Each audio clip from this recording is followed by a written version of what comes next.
우리는 지금 어디에 태어나 있냐면요, 하나님에게서 살고 있는 나를 잊고 나는 에고 사고체계 안에 나를 태어나게 했어요.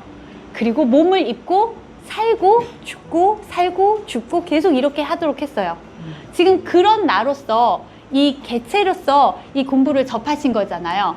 개체로서 접하셨지만 이 시나리오를 만든 마음인 나를 의식하고 이 시나리오를 만든 마음을 바꿔서 성령의 시나리오, 성령의 마음과 하나 되어서 성령의 시나리오를, 메시지를 받아서, 메시지가 시나리오예요. 이 메시지를 받아서 이 메시지를 의식하고 있으면 이 개체로서 지각하고 경험하고 있는 내 지각과 경험이 바뀔 거 아니에요. 메시지가, 시나리오가 바뀌었으니까 이렇게 바꿀 수 있어요. 그러려면 여기 사는데 내 시나리오, 내가 만들어 놓은 시나리오로 사는 것으로는 그만 막을 내려야 돼요. 막을 내리시는 거예요. 끝내시는 거예요. 포기하시는 거예요. 이게 계속되게 하면서 저 시나리오로 갈 수는 없어요. 이 시나리오는 막을 내리실 결정을 하셔야 돼요. 다른 시나리오를 지각하고 경험하시겠다는 결정을 하시려면 이 시나리오 안에서 태어나셨잖아요. 이 시나리오 안에서 태어나고 죽고 하다가 갑자기 어느 태어남에 지금 있는 거잖아요. 이 태어남에서 결정하시는 거예요. 다음 태어남 말고 지금 태어남에서 결정하시는 거예요. 다음 태어남이 없는 결정을 하시는 거예요. 막을 내리는 결정을 여기서 하신다는 얘기예요. 무슨 얘기인지 아시겠어요? 다음 태어남은 없어요. 지금 막을 내리고 이제 하나님에게서 다시 태어나야 되는 거예요. 근데 거기는 이미 태어나서 쭉 존재하고 있는데 거기에서 다시 태어난다기보다 거기서는 깨어날 건데, 깨어나기 위해서는 지금 말이에요. 지금 이왕 태어났는데 막을 내리는 동안 다른 시나리오를 경험하는 태어남이 있어야 돼요. 그러면 원래 태어나서 쭉 알고 있는 그 상황으로 깨어날 거예요. 자, 다른 태어남이 실제 현실에서 깨어남이에요. 연결돼 있어요. 가짜 시나리오에서 태어난 것은 하나님과 연결이 안 돼서 계속 분리를 태어나고 죽고 태어나고 계속 하는 거예요. 그런데 이제 이 성령의 시나리오에서 태어나는 것은요, 진짜 실제 하나님 안에 있는 나로 깨어나는 것과 동일하게 연결이 되어 있어요. 새로 태어난 성령의 시나리오를 지각하고 경험하는 이 태어남은 이 삶으로 살다가 하나님 안에 있는 실제 현실에서 깨어나는 것으로 100% 연결되어 있어요. 완벽하게 연결되어 있어요. 불가피해요. 깨어나지 않는 게 불가피해요. 그럼 깨어나는 것은 하나님처럼 확실해요. 그러면 여기로 태어나셔야 돼요. 그럼 무슨 얘기냐? 아예 다른 삶을 산다는 의미예요. 여기는 시나리오가 달라요. 무슨 말이냐면 의미 체계가 다르고요. 생각 체계가 다르다는 거는 그 의미 체계를 주고받는 이 기능의 체계가 다르다는 거예요. 그리고 법 체계가 달라요. 그런데 어떻게 다르냐? 하나님과는 똑같아요. 우리 것과는 다른데 하나님 것은 똑같아요. 그래서 하나님 안에 있는 나, 자인 나로 깨어날 수 있게 되는 시스템이 하나 들어온 거예요. 그러니까 하나님과 달라지는 꿈을 꾸겠다는 시스템 안에 하나님과 같아지는 꿈을 꾸는 시스템이 들어왔는데 실제로 같아져 버려요. 하나님 가짜를 만드시지 않으시니까. 하나님 진짜를 주셨기 때문에 진짜 이루어지는 거예요. 꿈이라서가 아니라 그게 실제라서 이루어지는 거예요. 나만 여기서 그걸 지각하고 경험할 때 꿈처럼 지각하는 거지 사실은 실제 체험을 하는 거예요. 실제에서 태어나서 새로 사는 체험을 하는데 알고 봤더니 거기 쭉 살고 있는 나로 깨어날 거란 말이에요. 하나님 창조하신 것은 사실이기 때문에, 그래서 성령이 사실이냐 아니냐가 중요했던 거야. 아까 성령은 실제이기 때문에 성령이 주는 시나리오를 내가 지각하고 경험하면요, 실제 현실에서 깨어날 수밖에 없어요. 성령이 사실이기 때문에. 자, 이제 여러분이 시나리오를 바꾼다는 건 우리가 가지고 있는 다양한 시나리오 중에서 저 사람 시나리오 너무 좋아, 저걸로 살래, 이러는 거라고요? 아니라고요. 그 어떤 것도 아니에요. 아예 이 시나리오는 막을 내려요. 모든 시나리오 다 같이 막을 내려야 돼요. 그런데 여러분, 내 시나리오만 막을 내리는 게 아니라요, 내 시나리오만 막을 내리면 왜 안 될까요? 내 마음은 내가 만든 메시지 안에 있을 수밖에 없어요. 근데 내 시나리오만 막을 내리면 내 마음들의 시나리오들이 그대로 있으면 나는 그 시나리오에 머물고 수밖에 없어요. 그래서 모든 마음들의 시나리오에 막을 내려줘야 돼요. 최소한 내 마음 안에서는 모든 마음들의 시나리오로 내가 다음번에 갈아탈 수 있는 기회를 다 포기하는 거예요. 그 시나리오 결국 내가 돌아가면서 다 경험할 거라고 했잖아요. 그리고 서로서로 영향을 미쳐서 또 제조합해서 또 태어날 예정이 이미 되어 있는 시나리오잖아요. 근데 그 결정이 되어 있는데 한 개는 내가 내 것만 버리고 저 시나리오들은 놔둬요? 그러면 나는 그 시나리오 다음번에 뭘로 태어날 것까지 다 결정되어 있는데요? 안 되죠. 그러니까 나는 내 시나리오뿐만 아니라 여기서 내 시나리오라는 건 개별의 시나리오였는데 이 시나리오를 만드는 마음으로 가서 그 전체 시나리오를 다 포기하는 거예요. 그러고 그 마음으로서만 성령의 시나리오로 바꿀 수 있어요. 왜냐면 그가 시나리오를 쓰는 자잖아요. 그러니까 바꿀 수도 있죠. 바꿀 수도 있잖아요. 시나리오의 그 지각자와 경험자는 바꿀 수 없어도 시나리오를 쓰는 자는 바꿀 수 있잖아요.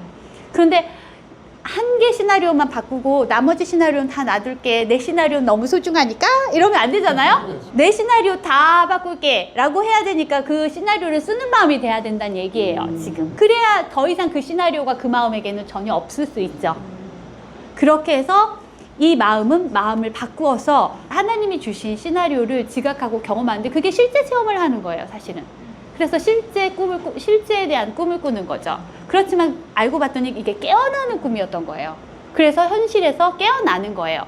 자, 그런 이 성령의 시나리오라고 해서 이것은 하나님의 의미 체계를 가르치고 하나님의 법 체계를 가르쳐서 이걸 공유하고 소통하는 마음의 제 기능을 회복시키는 재활훈련 시나리오예요. 그런데 천국의 것을 경험하니 행복하고 평화롭고 자유롭고 충만한 것을 경험하는 영역인 거예요. 행복한 꿈인 거죠. 평화로운 꿈인 거죠. 그래서 평화 그 자체로, 행복 그 자체로, 꿈은 실제가 아니지만 행복과 평화 실제니까 거기로 돌아가서 깨어나는데 이 시나리오로 갈아타신다는 거는요, 어떤 의미인지 아시겠죠? 여러분이 쓰신, 우리가 쓴 그 모든 시나리오를 막을 내리고 이 시나리오로 갈아탄다는 뜻이지 병행할 수는 없다.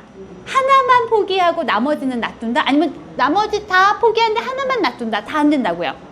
여기는 아예 달라요. 갈아타셔야 되는데 이 시나리오는 아예 새로 태어나요. 무슨 얘기냐? 이전에 알고 있던 그 어떤 지혜, 지식, 철학, 도, 법, 종교, 생각 뭐가 됐든 그 시나리오에 있는 건 아무것도 못 가지고 가요. 여기는 오직 하나님의 법만 있는 곳, 하나님의 시나리오만 있는 곳. 여기에서 내가 새로 태어나서 아예 응애 새로 태어나서 배워야 돼요. 그래서 완전 다 동화될 때까지 자라나서, 성경에는 이런 표현이 있어요. 그리스도의 장성한 분량에 이르기까지 자라난다. 그러니까 기적 수업에서는 어린아이가 되어서 그리스도가 태어난다 이런 표현 있죠. 그리스도가 말구유에서 태어나는 게 아니라 여기에서 성령 안에서 태어나야 되는 거예요. 그래서 성령으로 잉태되었다, 예수가 성령으로 잉태되어서 태어났다라고 말하는 게 진짜 이 몸이 성령 안에서 태어난 몸이다라는 뜻이 아니죠. 네. 성령 안에서 아예 새롭게 태어나서 하나님의 의미 체계를 배우고 하나님의 사고 체계와 법 체계를 배워서 그 방식대로, 사고 방식대로 사고하고 생각하고 그렇게 완전히 그리스도와 동등하고 동일해져서 그 과정의 지각과 경험을 하고 평화롭고 행복해져서 평화와 행복인 나의 알매 상태로 깨어나는 거예요. 그러니까 꿈이 사라지는 과정이고 현실로 깨어나는 과정인 거예요. 그런 지각과 경험을 하는 거기 때문에 하나님과 달라지는 꿈을 계속 꾸고 강화하는 그 꿈하고는 완전히 내용이 다르죠. 그런 태어남을 여러분이 원한다는 결정을 하셔야만 이것이 이미 와 있는 시나리오가 여러분에게 받아들여질 수 있는데, 여러분은 이제 갓 태어난 목적, 너희의 갓 태어난 목적, 이 목적이 있으셔야 돼요. 하나님의 뜻을 여러분이 뜻하셔야 돼요. 하나님의 의도와 목적을 여러분이 의도하고 목적하셔야 돼요. 이 목적이, 이 의도가, 이 뜻이 태어나는 거예요. 여러분은 뜻하는 마음이거든요. 목적하고 의도하시는 마음이거든요. 다른 것을 하나님과 달라지기를 목적하고 의도하고 뜻하셨었잖아요. 우리는. 그런데 이제 하나님의 목적과 의도와 뜻으로 다시 태어나는 거예요. 원래 천국은 하나님의 의도와 목적과 뜻인 나로 살고 있고 존재하고 있는데, 그러한 나로 태어나는 지각과 경험을 해보는 거예요. 그리고 자라나서 하나님의 의도와 목적과 뜻과 완벽하게 일치되고 통일되고 통합된 상태로서 전혀 조금도 다름이 없는 그런 상태가 되었을 때 나는 그 상태인 나로서 깨어날 거예요. 자, 그러면 너희의 갓 태어난 목적은 천사들이 양육하고 성령이 소중히 기르며 하나님이 몸소 보호하신다. 그것은 너희의 보호가 필요 없다. 여기에서 시나리오를 쓰고 창조자가 되어 있고 감독자가 되어 있고 연출자가 되어 있는 이런 내가 필요 없어요. 이런 나로서 막을 내리고 하나님의 아들로 다시 태어나야 되거든요. 그것은 정녕 너희의 것이다. 원래 나는 그러니까. 그것은 죽지 않으며 그 안에 죽음의 종말이 놓여 있다. 생명의 연속만 있을 거예요. 생명의 계속됨만 있을 거예요. 자, 이런 나로 태어나려면요, 성령이 이제 쓸모가 없는 것을 쓸모 있는 것으로, 의미가 없는 것을 의미 있는 것으로, 일시적인 것을 무시간적인 것으로 전환하는 과제를 완성시켜 놓았는데, 이것을 내가 원해야 돼요. 받아들여야 돼요. 자, 우리 아이디어, 우리 생각 어떻게 문을 닫냐? 하나님의 걸로 교환돼서. 자, 하나님의 것을 우리가 조정하고 대체한 게 하나님과 같지 않은 것, 달라지는 것이었어요. 그런데 이걸 다시 교정할 거예요. 하나님과 같은 것으로. 그런데 이건 상태이기 때문에, 마음 상태이기 때문에 교정이 돼요. 우리가 만든 메시지는 진짜 메시지가 아니고 존재하는 메시지가 아니라 단지 이게 있다고 믿는 착각이잖아요. 그러면 실제를 내가 받아들이는 것으로 내 마음 상태를 바꿀 수 있잖아요. 이건 믿음이지 실제가 아니잖아요. 그러면 실제를 믿는 것으로 마음 상태를 바꾸자는 거예요. 바꿀 수 있겠죠? 마치 이 우리의 아이디어와 우리 사고체계가 있는 거라서 못 바꾸는 것처럼 우린 지금 행동을 하고 태도를 취하고, 우리의 의미를 버리지 않겠어. 내가 만든 의미 버리지 않겠어. 내가 만든 사고체계 버리지 않겠어. 이걸 주고받고 강화하는 거 버리지 않겠어 라고 하지만, 이건 죄를 고집하는 것이고요. 이건 실수예요. 이런 것을 믿는 착각은 실수예요. 그런데 하나님의 사고체계, 의미체계를 믿는 것은 사실을 받아들이는 거예요. 치유되는 거예요. 그래서 이것을 받아들이는 것으로 성령이 다 교체할 거예요. 믿음 체계를 바꿀 거예요. 의식 체계를 바꿀 거예요. 가짜가 아니라 진짜를 지각하고 믿고 의식하는 것으로, 경험하는 것으로 지각 체계를 바꿀 거예요. 그래서 쓸모가 없는 것을 쓸모 있는 것으로, 의미가 없는 것을 의미 있는 것으로, 일시적인 것을 무시간적인 것으로 전환하는 과제를 가진 성령은 완벽하게 이루어 놨어요. 그러면 네가 성령이 가르쳐준 것을 인정하기를 두려워하지 않는다면, 다시 말하면 알고 싶어하고 받아들이기를 원한다면, 성령과 그의 가르침의 결과를, 이미 결과는 있어요, 완벽하게 신뢰할 수 있을 것이다. 믿을 수 있을 것이다. 그것을 인정한다는 것은 곧 네가 이미 일어난 일을 이해하지는 못하지만 그것이 이미 일어났기 때문에 받아들일 용의가 있음을 의미하기 때문이다. 자, 이미 있는데 왜 안 받아들여요? 이미 있어요. 여러분이 만들어가라는 게 아니에요. 성령은 이미 그 과제를 완벽하게 수행해서 다 바뀌어져 있어요. 여러분에게 바뀌어진 시나리오가 있고 그걸 지각하고 경험할 권리도 있어요. 하나님 아들은 편안하게 하나님과 같음을 확신하면서 즐거이 누릴 권리가 있어요. 이게 있는데 말이에요. 이것을 이제부터 어떻게 해야 되냐, 다시 한번 말씀드려 볼 테니까 잘 들어보세요. 네가 성령이 가르쳐준 것을 인정하기를 두려워하지 않는다면, 이 말은 배우고 싶어 한다면, 알고 싶어 한다면 이란 뜻이에요. 그렇다면 성령과 그의 가르침의 결과를, 뭐래요? 결과를, 성령이 가르쳐주고 있는 성령과 그의 가르침, 레슨과 그의 가르침, 레슨, 그가 가르치는 것이 바로 하나님의 실제이잖아요. 우리의 실제잖아요. 그 실제와 그 자신인 실제와 그의 가르침의 결과는 있어요. 이미 이거 그렇다면 지각하고 경험하겠다고 원한다고만 하면 되죠. 완벽하게 신뢰할 수 있을 것이라는 거예요. 무슨 얘기냐면 지각하고 경험할 수 있다는 거죠.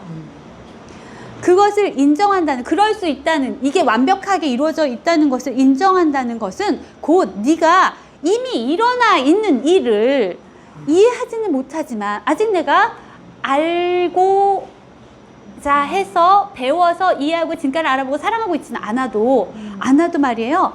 이미 그게 일어났기 때문에 받아들이기만 하면 되는데 받아들일 용의가 있다라고 하면 된다는 거예요. 그러니까 우리가 성령이 가르쳐준 것을 인정하기를 두려워하지 않는다는 것은 이미 일어났기 때문에 받아들일 용의가 있다라는 말을 의미한다는 거예요. 그러니까 배우겠다, 알고 싶다, 그래서 지각하고 경험하고 싶다 라고 한다면 이미 있는 일을 받아들일 용의가 있다라는 결정이라는 거예요. 그러면 이 세 수준에서 이 같은 말을 한번 설명해 볼게요. 하나님은 알미시고 하나님 아들도 알미다. 하나님은 의미시고 하나님 아들은 의미다. 그래서 하나님 아들은 하나님의 의미를 알고 있다. 이것은 배우는 것이 아니다. 하나님의 영역이죠. 배우는 게 아니라 이미 그 자체로 존재하고 있다. 현존하고 있다. 그런데 그것을 내가 버리고 있고 그것과 달라지겠다고, 그것이 없는 상태를 믿겠다고 하고 있는 믿음을 고집하고 있기 때문에 성령은 너에게 하나님의 의미를, 너 자신인 의미를 가르쳐 주어야만 한다. 그리고 너는 그것을 성령 안에서 배워야만 한다.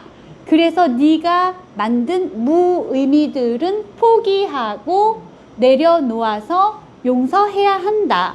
그리고 하나님의 의미인 너를 네가 모든 너들에게 가르쳐 주어서 공유해 주는 기적을 통해 그들이 가지고 있는 잘못된 의미들, 무의미들은 교정되고 하나님의 의미로 대체되어야 한다. 바뀌어야 한다. 그래서 너는 하나님의 의미 그 자체인 너 자신으로 지각하고 경험하고 그 평화와 행복 그 자체로서 깨어나야 한다.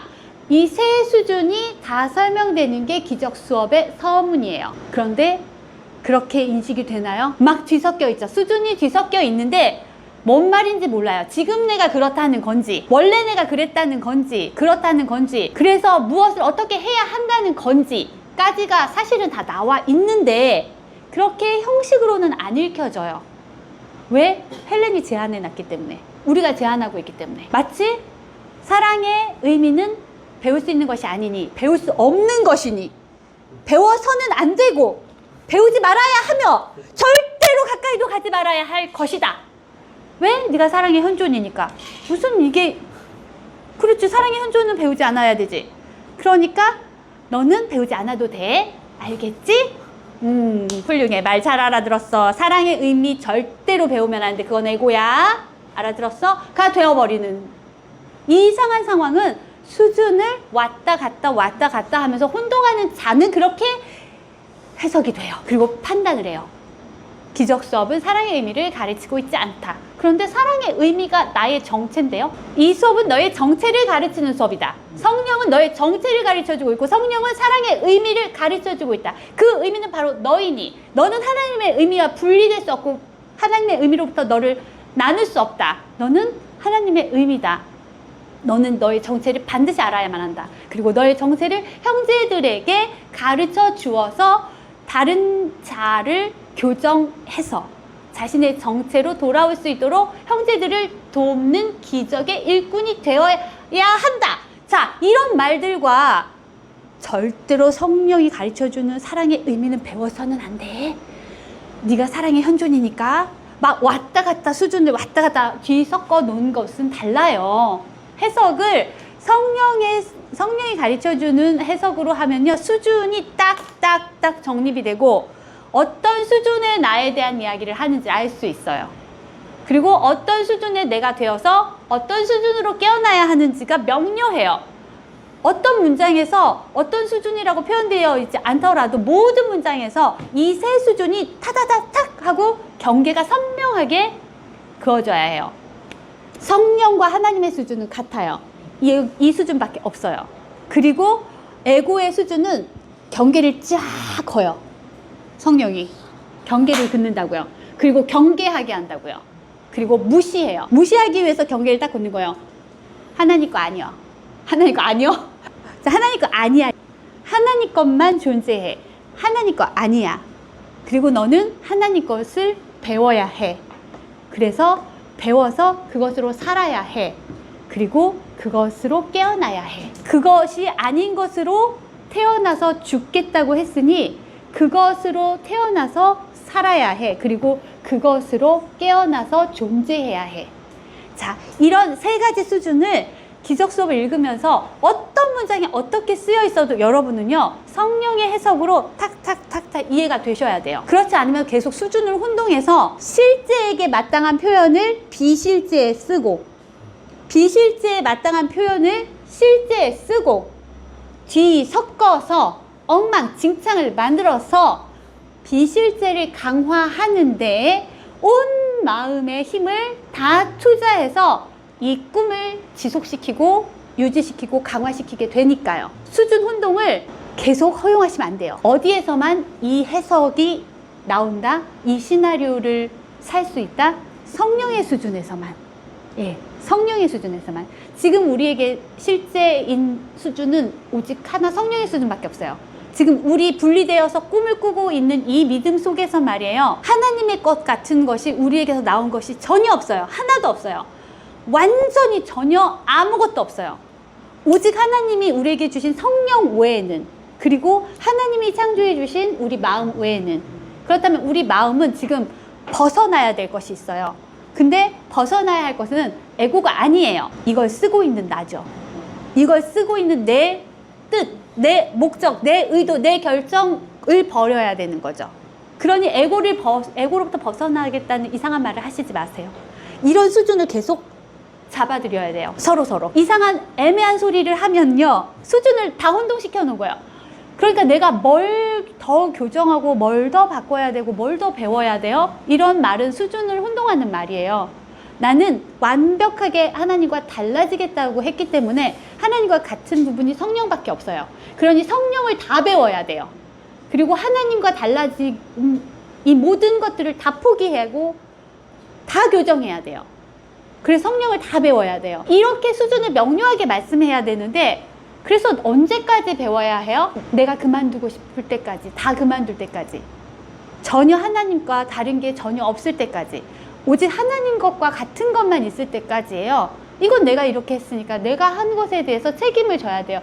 에고는 내가 한 일에 대해서 책임이 없다라는 부분인데, 사실 그렇죠. 에고가 무슨 책임이 있어요? 에고를 조정하고 있는 건 나고 에고를 만든 건 난데요. 수준을 에고한테 떠넘기지도 마시고요. 에고인 척하고 살고 있는 형제들한테 떠넘기시지도 마세요. 그리고 에고인 척하면서 난 그것과 상관이 없다고도 하지 마시고요. 자, 이 세 수준을 인식하고, 여기 에고라고 써놓은 것은요, 에고를 지어내고 있는 저자인 마음을 말하는 거예요. 자, 이렇게 세 수준을 우리는 분명하게 이 기적 수업 안에서 인식하고, 기적 수업의 세계관 안에는 이 세 수준이 있어요. 하나님의 수준에서는 하나님 수준밖에 없고요, 성령에게는 하나님 수준밖에 없어요. 그런데 기적 수업의 세계관 안에서는 세 수준이 나와요. 우리가 기적이 필요하도록 만든 마음이잖아요. 그래서 우리가 믿고 있다라고 착각하고 있는 수준과, 이 믿음과 착각을 교정해주는 수준인 성령, 그리고 그냥 모든 것이신 하나님. 그래서 성령은 항상 하나님을 기준으로 우리를 교정해 주는 거예요. 그러니 성령에게 항상 기준은 하나님이에요. 우리도 하나님이 기준이 되어서 우리가 만든 것들을 포기해야 해요. 그러기 위해선 성령에게 항상 도움을 받아야 되고, 이 성령의 수준은요, 이제 다시 태어났을 때의 이야기들은 2부에 하겠지만, 성령은요, 여기 영역 자체가 성령의 영역이에요. 그리고 성령은 하나님을 기준으로 하는 하나님 안에 포함되어 있기 때문에 하나님의 영역이에요. 여기는 같이, 함께라는 영역이에요. 절대로 혼자라고 할 수 없는 영역이에요. 이제 이런 법칙들은 2부에서 얘기 드릴게요. 자, 이제 여러분은 판을 바꾸셔야 돼요. 시나리오를 바꾸셔야 돼요. 나 혼자 똑 떨어져 있는 시나리오의 저자로서, 감독과 연출자로서 지각자와 경험자까지 다 겸하고 있는 이 판은 이제 나한테 막을 내려야 돼요. 더 이상은 이 착각은 존재할 수 없고 나한테 허용되면 안 돼요. 이것이 다 완벽하게 하나님이 주신 시나리오로, 하나님이 주신 의미와 사고체계와 법체계로 완벽하게 다 쓸모있게 바뀌는 것을 내가 허용해서 그 성령 안에서 다시 태어나서 성령에게 배우면서 완전히 하나님과 똑같은 닮은 상태로 변화되셔야 돼요. 이 변화는 하나님과 똑같아서 영원히 변할 수 없는 그 상태로 나를 깨어나게 하는데 필수예요. 필수. 자, 이 상황에서 이제 우리는 이곳에 있는 모든 마음들이 이 영역으로 들어올 수 있게 도울 수 있는 힘이, 마음의 힘이 생겨요. 생기는 게 아니라 원래 있었던 권능을 회복하는 거죠. 마음의 권능을 회복해야 그때 여러분의 삶의 시나리오가 바뀌었다는 걸 지각하고 경험할 수도 있어요. 형제를 도와서 형제가 이 영역으로 들어올 수 있게 도울 때 비로소 내 마음의 힘이, 권능이 회복돼서 내 시나리오가 바뀌었고 그것을 내가 다르게 지각하고 다르게 경험할 수 있는 그 상태가 될 수 있어요. 결국 내 마음의 힘을 회복해서 하는 건데 그것을 하나님이 도와주실 거예요. 2부에서는 의식, 초의식, 의식, 무의식, 그 안에 각각의 시스템, 숨겨져 있는 시스템, 이런 것들에 대해서 알려드릴게요. 1부 여기까지 할게요.